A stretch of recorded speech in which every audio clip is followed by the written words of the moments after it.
Creek, Mr. David Cockenauer will be not coming back to finish his little agreement. We'll give a further update later. Everything hopefully will be all right. Ms. Becker, you're up. No. So Danielle's going to be out dealing with the situation, but she will be back, yes. At her request, we're allowed to go ahead. Okay, good evening, everybody. Just a few quick brief updates. Story Walk, we're looking at an April installation.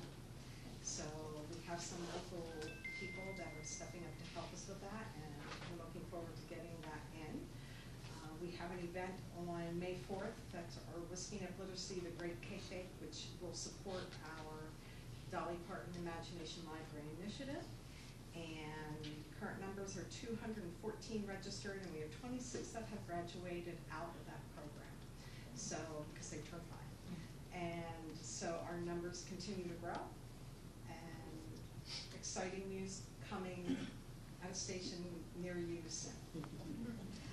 Further for that. We're gearing up for our June 13th Fun Fest event that we work with the Adams County Library, and which we sponsor a fun tent. And we're going to be having Cat in the Hat and the Cookie Mouse and Macy are going to be joining us this year, and we usually use high school students in those costumes and give out free books to the kids in the community. This time of the month tends to be a busier time this month into April, as we are gearing up for our grants. And so I thought I'd spend a little time explaining to you what our grants are. One of the things I will tell you about the Thunderbolt Foundation board members, you only see me, but they always have the best interests of our students in mind in everything that they do. They think of the district, they think of the community, and they want to do what is the best for them. And it's always in the forefront of all of their decision making. They listen to all the different points of view from everybody and the members, and then they work so well as a team, and their sight is on the main priority, which is always the students. So that's where these grants come into play. So the grants that are coming up that we offer is the Triple I grant that teachers have applied for. We've had, I think, 4 teachers that have applied for that grant so far this year. And a lot of that grant is providing innovative learning opportunities for the students within the classroom. We have a runway grant that teachers can do any time of the year, and that's when they come up with that project, and there's no funding for it, but they have this great idea, they need a little bit of money to help get going with that, they can apply for that throughout the year. Our students, they really like applying for grants. We have 9 that have applied for Lightning grants, and these are grants that they apply for school organizations, athletic teams that they belong to. So anything from FBLA to student council to sports teams to help their teammates and help their teams to become better, go to conferences. So we have, the students are really taking advantage of those opportunities for them. We have coaching grants to help support our coaches that would like to enhance their teams with, going to clinics and learning new information to bring back. We have building grants, which we provide for our building principals, so that if they have a project or something special coming up, like middle school used it for a skating party this year. So we give those out every year to our building principals. And then new this year, and to be coming out soon, is a new teacher grant. And this is for any new teacher to the district, whether they are first year or new to the district. So whenever you're coming into the district or starting up a classroom, there's always some of those things that you need. And this grant is to help support those new first year to the district teachers and helping them to, get started and jumpstart into the school district. So that is an update where we are. All of these grants, they're first and foremost to put the children first. And that is the purpose behind all of these grants, and working on them, getting the money out and into the hands of where it needs to go to do the best for the children. So that is my report.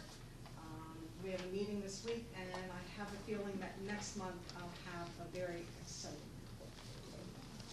Anybody have any questions? You did say if we have a clothing donation, we can go directly to community aid and tell them. I'm sorry. You said if we have a clothing donation outside of the one you do, we can go to community aid and tell them to give you. Correct. Okay. So if you go to community aid and you go through their drop-off point and you just say Thunderbolt Foundation, they will credit us. Okay. And all the money still will go to, from us to Rick's Harvest. Yes, I think so. Okay, thank you. Thank you. All right.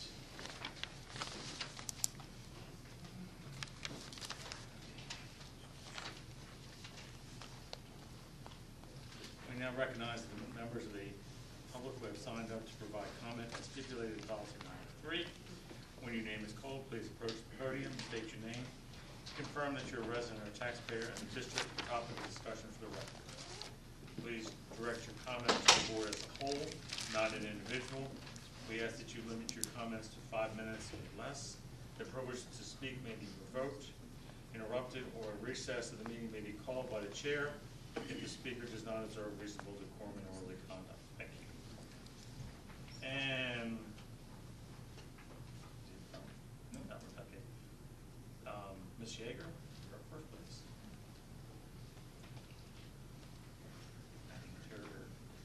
I do that. He's gonna smack me one of these days.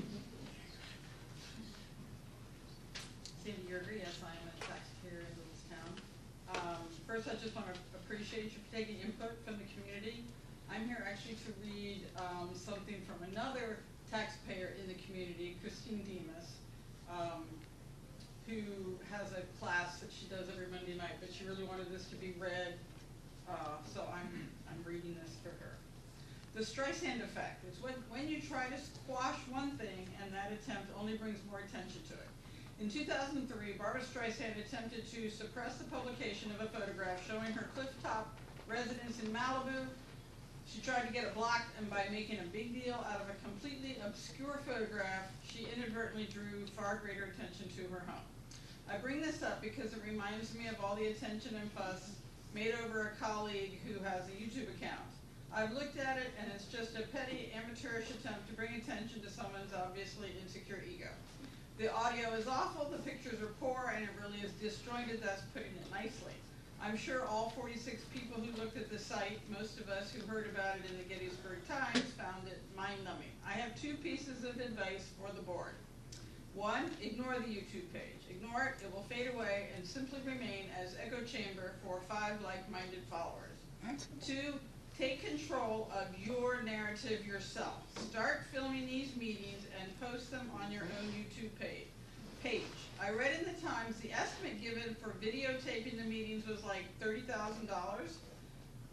This is Christine.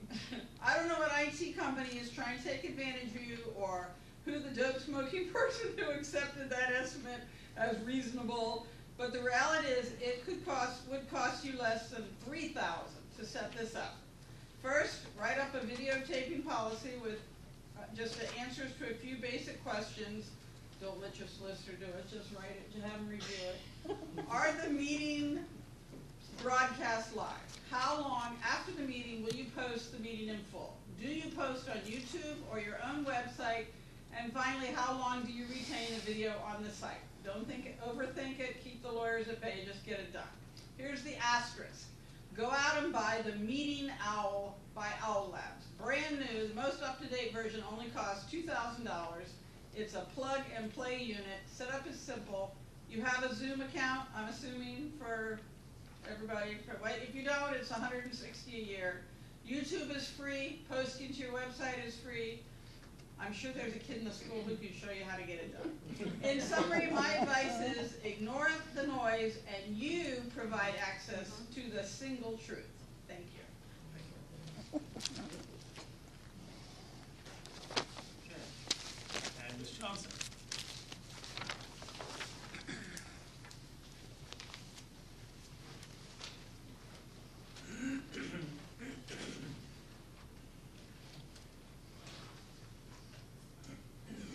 is Suzanne Johnson, and I'm a district parent, resident, taxpayer, and voter.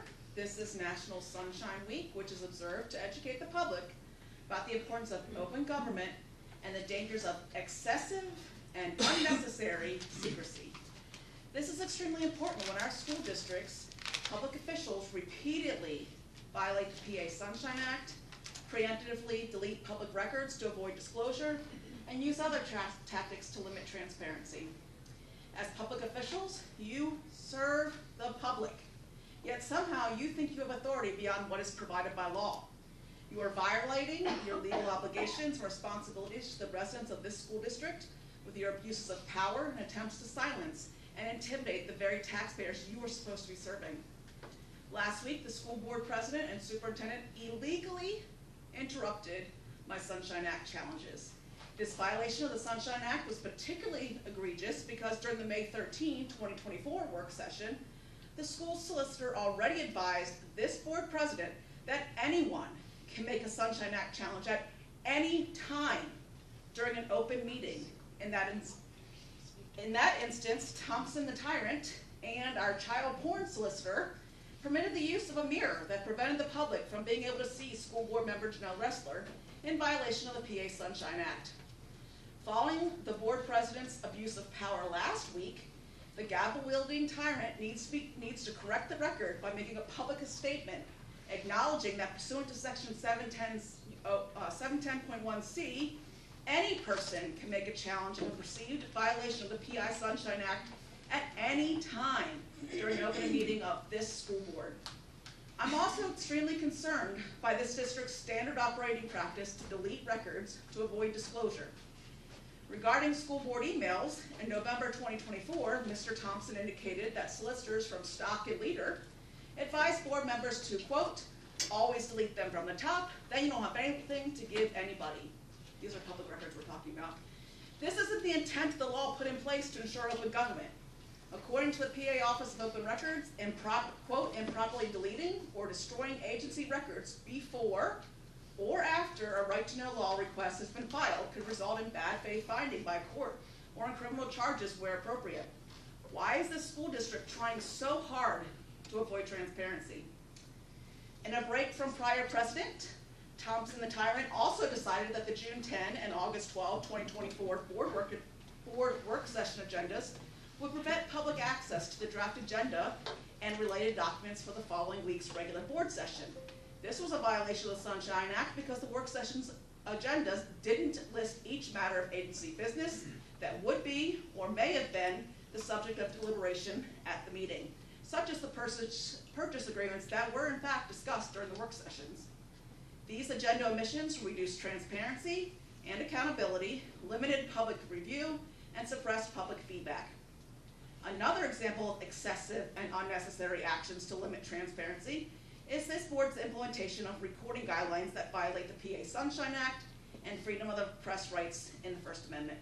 These guidelines include rules that aren't reasonable nor necessary for the conduct of its meeting and the maintenance of order. The designated recording location is not reasonable because the entire board can't be seen and heard. By limiting recording to that back right corner, you can't see all those people sitting over there.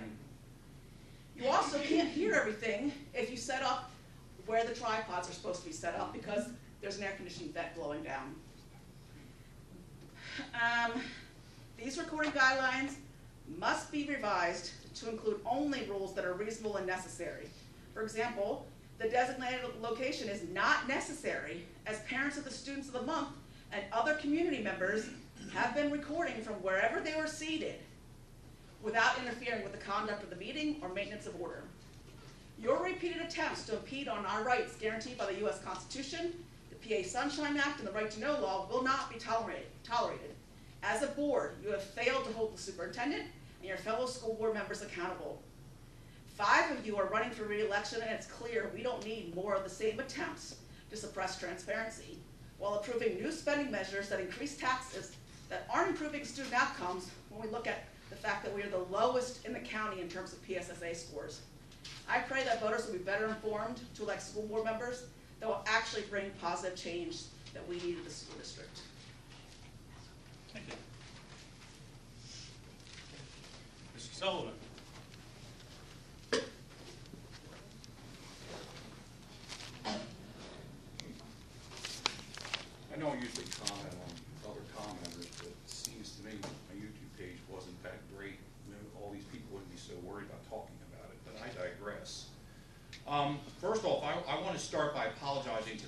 and students that attended last Monday's meeting. At the beginning and after the start of the meeting, the president of this board made comments and tried to bully me in front of them. The president showed total disrespect for the parents, the students, and others in attendance. The students were here to be recognized, as the students of the month, and had to sit there along with their parents and witness this terrible behavior the president displayed. It was, to say the least, embarrassing to witness it. I chose not to participate in the theatrics of this president engaged in out of respect for the parents and the students. It should have never happened.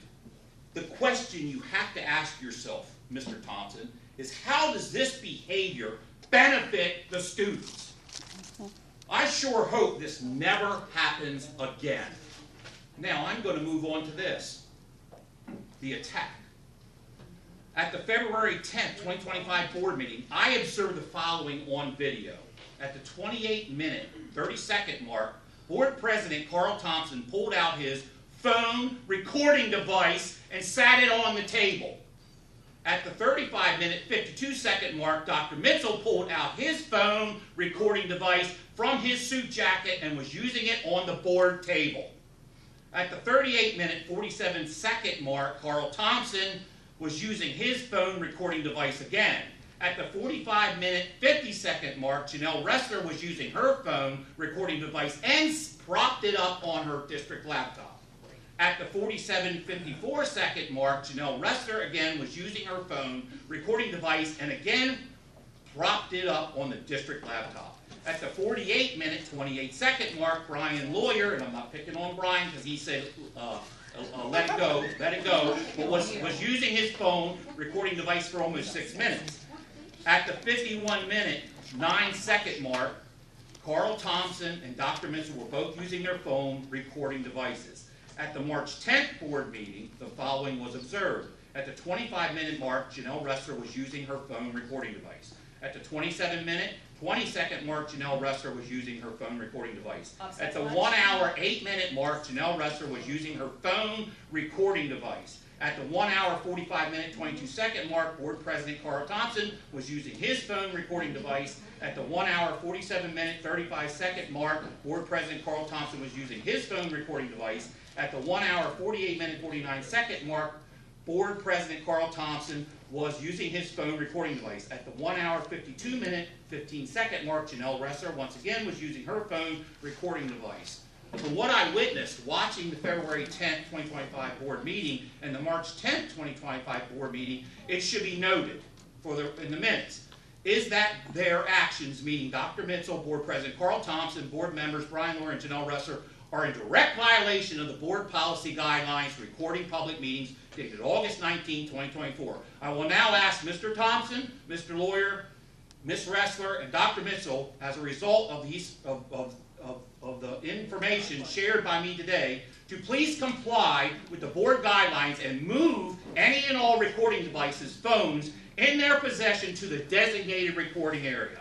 In addition, several board members may be video audio taping this meeting from the board table, and they are not in compliance with the board's recording guidelines for the public. Therefore, it is apparent that the board members and the administrator are recording the meeting in their official capacity as elected officials and as employee of the district, and the board members and administrators' full recordings or activities on these phones/recording devices are public records of the district which are subject to disclosure under the right to know law. I would also like to add that several people in the audience were absorbed recording parts of the meeting from a seat not in the arbitrary designated recording area.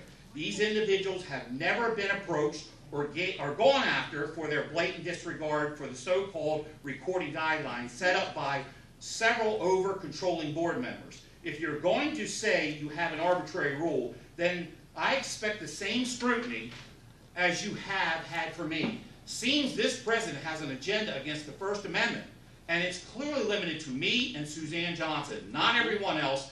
This needs to stop. Thank you.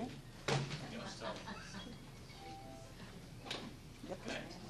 Ms. Stan.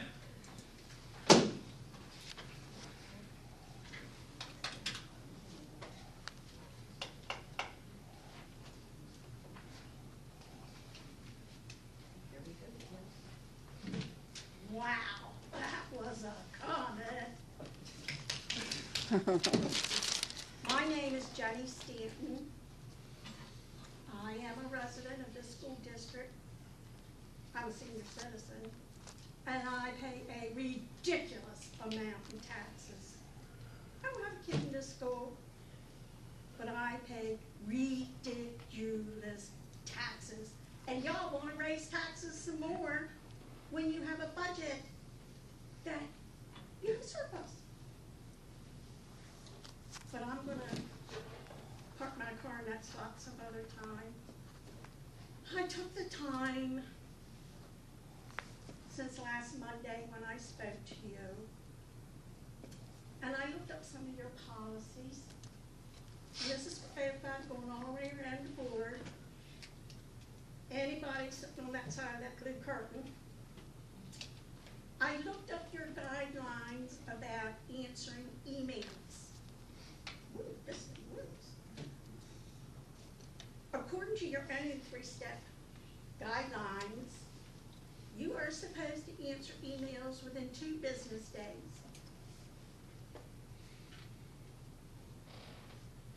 I'm 7 weeks and counting. When are you going to answer my email? I've had a really bad cough. Then I looked a little further.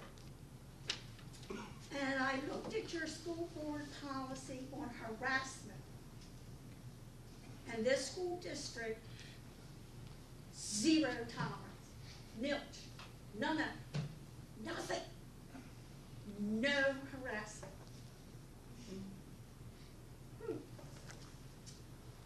Then I started looking, and I might need somebody over there on that side of the table to help me find it. I looked for exemptions. Do people sitting on the board, are they exempted from this? Because from what I read, it said staff and students. But yet from what I see, if you were sitting on that board, you're exempt. It's okay if you use your position to harass the public, the community. I know it firsthand. I have told you. I told you about it last week. Nothing, it's crickets. It's not right. If you don't tolerate, if you truly have 0 tolerance for harassment, for bullying, why is Janelle Ressler still sitting there? Can anybody on this board answer me? If you have 0 tolerance, why is she still on this board? Thank you. Okay.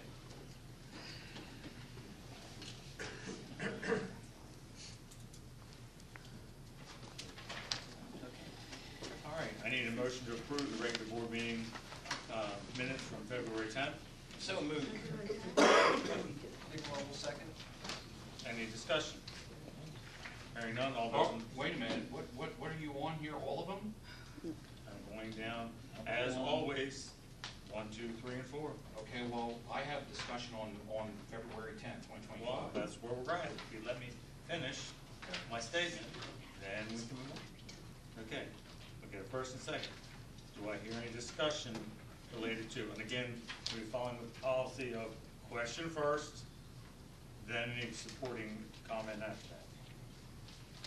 So, Mr. Sullivan, you're up. What's your? My question is why the Sunshine Act violation that Suzanne Johnson called out in that meeting is not in here today. There was no Sunshine Act violation that was done or provided within the meeting on that date.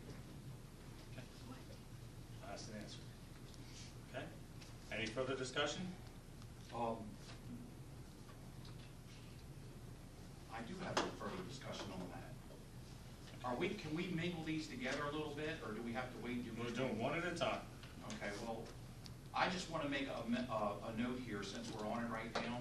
It appears that under public comment, Ms. Kathy Griffin and Mr. Jeremy Ressler, I'm reading here where we're mentioning express concern for board members. Express concern for a board member. A lot of board member board member from Jeremy and Miss Kathy Griffin, I see here. Okay, your question? And my question is, when I look in the other minutes, under what was stated by me and Suzanne Johnson as well as Janae Stanton, there's no mention of us talking about a board member. Gee, I wonder why. No mention. None at all, for all of us. So evidently, I'm the only one who gets put in there as a board member. Is there a question?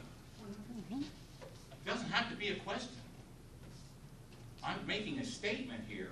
This is Okay. so one-sided. It is. It's one-sided. Clearly. Okay. There is All right. discussion. We hear your response, we hear it, and is there any other discussion on that? Hearing none.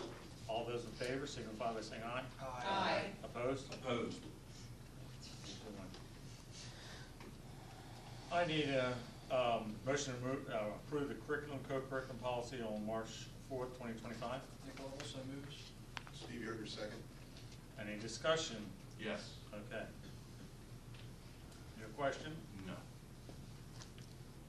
Just discussion. There's no question. Okay.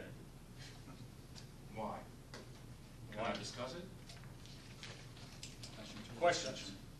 Why is it only questions? We can Well, discuss this.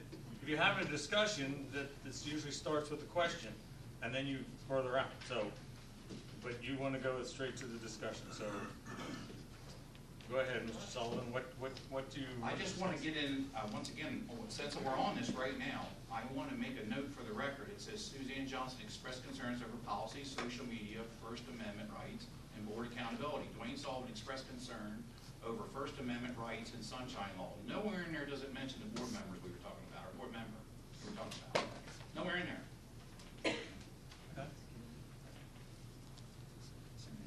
Is there any other discussion? Hearing none.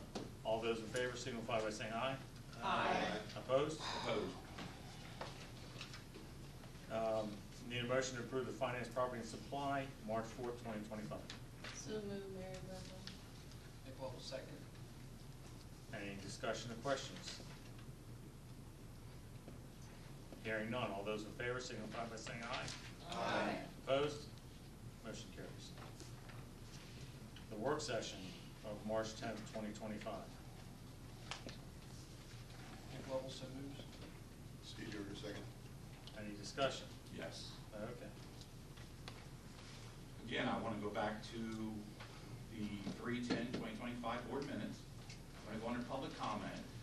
And it says here, Suzanne Johnson only shared concerns on First Amendment rights, policy adherence, solicitor fees, and board actions. And it says Janae Stanton shared concerns over board and administrative communication with the public, personnel, and board conduct. That's it. But that's not what was said. These are snapshots, these are synopses. Oh, no, but when Jeremy and Kathy Griffin speak, it's more than a snapshot. It actually mentions the board member. Yeah, that's not gonna work. Because you know they were talking about me. And you put it in there when it's about me. And you do not put it in there when it's about who you're protecting. Is there any other discussion? Hearing none, all those in favor signify by saying aye. Aye. Opposed? Opposed.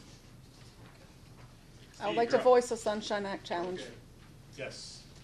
The minutes are, did the minutes, well, I have to ask, did the minutes mention my Sunshine Act challenge for interrupting my challenge? If the minutes failed to mention that,